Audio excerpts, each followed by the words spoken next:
नमस्ते, कैसे हो आप सभी लोग? आई होप अच्छे होंगे। So welcome to back our channel clinical pharma and medical professionals. Guys, my purpose is to help people preserve a good physical health and mental relaxations by providing best pharma solutions. आपने मेरे channel को like और subscribe नहीं किया है तो please जाके like और सब्सक्राइब करो हम वीडियो स्टार्ट करने से पहले। आज हम क्या क्या देखेंगे? Introductions of 5 moments of medication safety.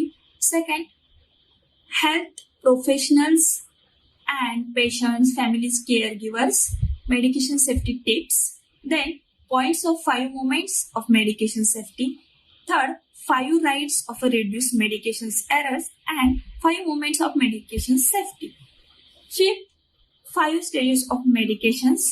Then 5 Ps of medications, patient safety, and then introductions of polypharmacy, example of a beneficial polypharmacy, side effects of polypharmacy, and to prevent polypharmacy. तो introduction में क्या देखेंगे? ये जो 5 moments of medication safety है, ये क्या है? ये एक्चुअल वो प्रोसेस है जो कि पेशेंट्स को और हेल्थ केयर टीम को हेल्प करती है। जो भी मेडिसिन के वजह से एरर आते हैं, जो साइड इफेक्ट्स होते हैं, वो कम कर सके, या पॉलीफार्मेसी होती है वो कम कर सके। इसलिए ये जो 5 मोमेंट्स फॉलो करने पड़ते हैं। और कभी कभी देखो, हम डॉक्टर को बिना पूछ के मेडिसिन बंद करते हैं और वो मेडिसिन बंद करने की वजह से हमें ज्यादा गड़बड़ हो जाती है हमारे हेल्थ में, या उससे कुछ साइड इफेक्ट्स पैदा होते। वो कम करने के लिए हमें ये जो 5 मोमेंट्स है वो प्रोसेस फॉलो करनी ही चाहिए। इसलिए कौन से भी डॉक्टर बोलते हैं कि आप जो मेडिसिन ले रहे हैं वो स्टार्ट करने से पहले और स्टॉप करने से पहले भी हेल्थ केयर टीम को पूछना चाहिए। यही इस 5 मोमेंट्स में बताया गया है। तो इसके लिए हमें क्या टिप्स फॉलो करनी चाहिए? पहले कि हम जब भी डॉक्टर के पास जाते हैं तो हमारे पास पहले का प्रिस्क्रिप्शन होना चाहिए। और जब भी डॉक्टर प्रिस्क्रिप्शन पे जो भी इंस्ट्रक्शंस लिखते हैं वो हमें समझ नहीं आते तो हमें डॉक्टर को या फार्मासिस्ट को पूछना चाहिए ये क्या लिख के दिया है। फिर भी डॉक्टर हमें ब्लड टेस्ट या कौन सी भी टेस्ट बताते तो हमें वो टेस्ट करनी चाहिए, क्योंकि वो टेस्ट करने से हमें एक्चुअल में क्या प्रॉब्लम है वो पता चलती है। और कभी कभी हम इग्नोर कर देते, कभी कभी हम वो टेस्ट नहीं करते। वो टेस्ट हमें करनी चाहिए उससे, और वो जो रिपोर्ट्स आते हैं वो फिर से हमें डॉक्टर को दिखानी चाहिए। हम जो मेडिसिन लेते हैं उससे कुछ परिणाम हो, उससे कुछ साइड इफेक्ट्स हो तो हमें वो भी डॉक्टर के साथ डिस्कस करनी चाहिए। और जब भी डॉक्टर हमें रिपीट फॉलोअप के लिए बुलाते हैं तो हमें जाना चाहिए। यही जो टिप्स रहते हैं वो हमें फॉलो करनी चाहिए। ओके।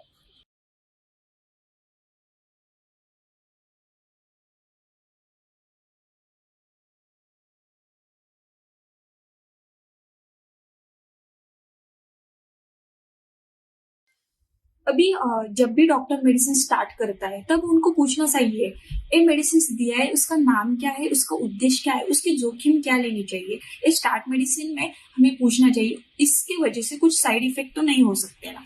जब मेडिसिन टेकिंग माई मेडिसिन, इसमें क्या देखना चाहिए? मुझे मेडिसिन कब लेनी है, कैसी लेनी है, और इससे फिर से मुझे साइड इफेक्ट्स कुछ भी दिखे तो मैं किसको रिपोर्ट करूं। फिर एडिंग मेडिकेशंस में क्या देखना चाहिए? जब भी मेडिसिन ऐड करते हैं तो मुझे पहले 4 मेडिसिन चालू है और आपने इसमें 2 और ऐड किए, तो उसकी जरूरत है क्या नहीं है?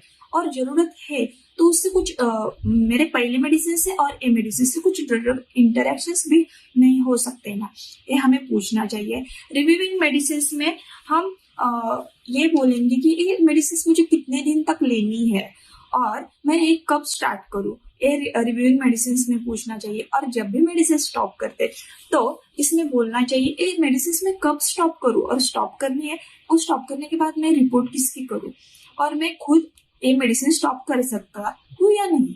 ये हमें सब जो इंस्ट्रक्शंस रखते हैं वो हमें डॉक्टर को, फार्मासिस्ट को या हेल्थ केयर टीम को पूछना चाहिए। यही 5 हम मेडिकेशंस जो एरर्स आते हैं वो कम कर सके या रिड्यूस कर सके, इसके लिए 5 राइट्स फॉलो करनी चाहिए जो मोस्ट इम्पोर्टेंट रहते हैं। तो फर्स्ट रहते राइट पेशेंस होना चाहिए, उसका राइट रीजन पता होना चाहिए, देन राइट मेडिसिन, उसके राइट डोज देनी चाहिए, राइट रोड पता होना चाहिए, और जो भी मेडिसिन देते जो भी ट्रीटमेंट देते उसका राइट डॉक्यूमेंटेशन होना चाहिए, और वो भी हम डबल चेक।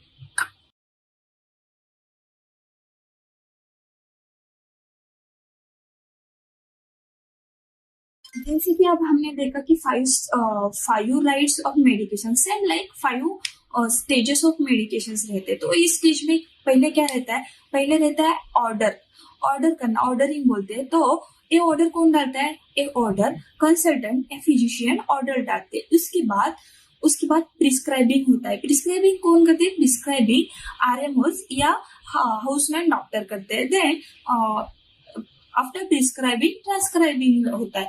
तो जो प्रिस्क्रिप्शन लिखने के बाद हमें क्लिनिकल फार्मासिस्ट को उसका ऑडिट करना है, और ऑडिट करने के बाद अप्रूवल करने के बाद नर्सिंग डिपार्टमेंट उसका इंडेंट डालते हैं। तो इंडेंट डालने के बाद जो फार्मासिस्ट रहते तो फार्मासिस्ट मेडिसिन डिस्पेंस करते हैं, लेकिन फार्मासिस्ट को भी मेडिसिन डिस्पेंस करने के वक्त जो 5 राइट्स है वो पता होने चाहिए, ताकि वो उसमें कुछ एरर ना दे सके। ठीक है, उसके बाद डिस्पेंस करने के बाद फिर से नर्सिंग का रोल आता है पेशेंट को एडमिनिस्टर करना, और पेशेंट को मेडिसिन एडमिनिस्टर करने के बाद उसको मॉनिटरिंग करना चाहिए, और जो भी साइड इफेक्ट्स हो, एडीआर हो, एडीयू हो, वो रिपोर्ट करना चाहिए। ये 5 मेडिकेशन स्टेजेस आते हैं।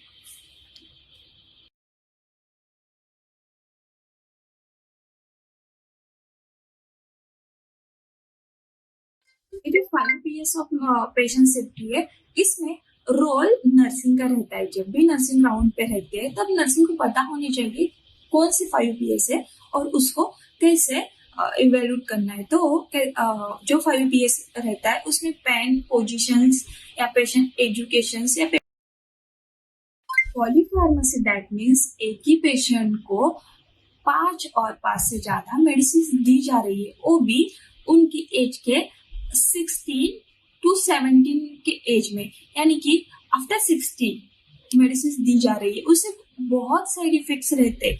इसलिए एज पर WHO गाइडलाइंस ये जो पॉलीफार्मेसी का स्टडी किया जा रहा है, तो कि हम पेशेंट को अच्छी और प्योर सर्विस प्रोवाइड। पॉलीफार्मेसी का एग्जाम्पल देखे तो जहाँ पे पेशेंट को 5 से ज्यादा मेडिसिन जा रही है और उससे जो साइड इफेक्ट्स, उससे जो रिस्क हो रही है वो कम करना, इसलिए ये पॉलीफार्मेसी का स्टडी किया जाता है। और फॉर एग्जाम्पल देखो, पेशेंट को लियोडोपा और कार्बिडोपा साथ में जा रहा है, तो उससे पार्किंसन डिसीज डिटेक्ट या पार्किंसन डिसीज में दिया जाता है। ओके, तो इसीलिए हमारा हेतु यही है कि पेशेंट को जो भी मेडिसिन जा रही है उससे कुछ साइड इफेक्ट्स ना हो या उससे कुछ एडीआर नहीं हो, क्योंकि पेशेंट तो घर पे मेडिसिन लेते हैं, तो हम उसी को कम कर सके। पॉलीफार्मेसी ठीक कैसे करें? वैसे तो देखो, पेशेंट को किसी को डायबिटीज हो या हार्ट का प्रॉब्लम हो, उनको 5 6 मेडिसिन या 10 मेडिसिन चालू रहते। हम जो मेडिसिन का यूज है वो कम तो नहीं कर सकते, लेकिन जो मेडिसिन कम कर सकते हो वो कम करना चाहिए। मेडिसिन और पेशेंट जो मेडिसिन ले रहा है उसको सिंप्लीफाई करके उसके डोसेस देने चाहिए। और जो पेशेंट को मेडिसिन देते हैं उस पे as per BS criteria law उसमें कुछ ड्रग इंटरेक्शंस हो तो वो चेक करके वो चेंज करने चाहिए। यही हम पेशेंट को प्रोवाइड करेंगे तो उसकी रिस्क और उसका जो हार्मफुल इफेक्ट है वो कम कर सके। यही पॉलीफार्मेसी की वजह से हम कर सकते हैं। ओके,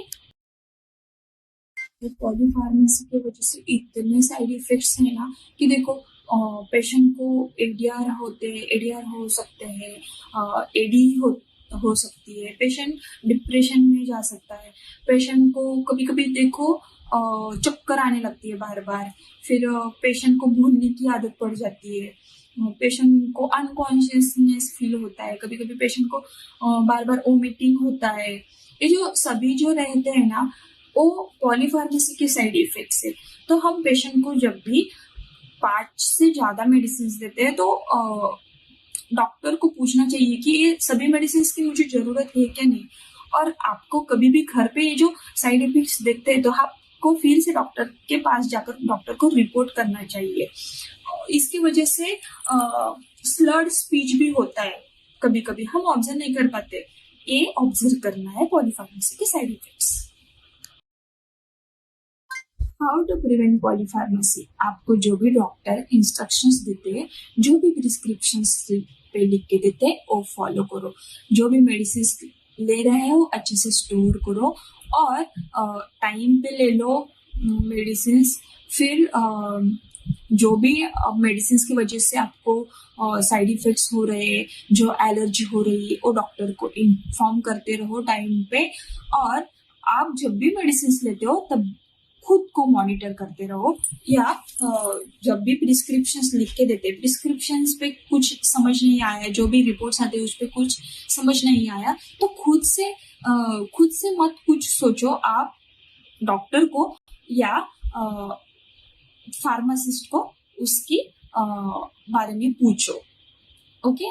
और फ्रेंड्स, मैं जो भी वीडियोस शेयर कर रही हूँ और जो भी नॉलेज आपके साथ शेयर कर रही हूँ, ये सभी नॉलेज मैंने खुद ने एक्सपीरियंस लिया है, इसलिए मैं आपके साथ शेयर कर रही हूँ। ये ना कि सिर्फ मेडिकल प्रोफेशनल्स, डॉक्टर, नर्स या फार्मासिस्ट के लिए, ये सब सभी के लिए जो कि अपने खुद के लाइफ में कोई भी मेडिसिन ले रहे हैं, उससे कुछ साइड इफेक्ट्स हो या कुछ उसमें कुछ एरर्स आ रहे हो, तो वो अपने डॉक्टर के साथ शेयर कर सके और उसमें कुछ एरर्स कम कर सके और उसके वजह से जो भी रिस्क हो रही है वो कम कर सके। इसीलिए मैं आपके साथ ये नॉलेज शेयर कर रही हूँ।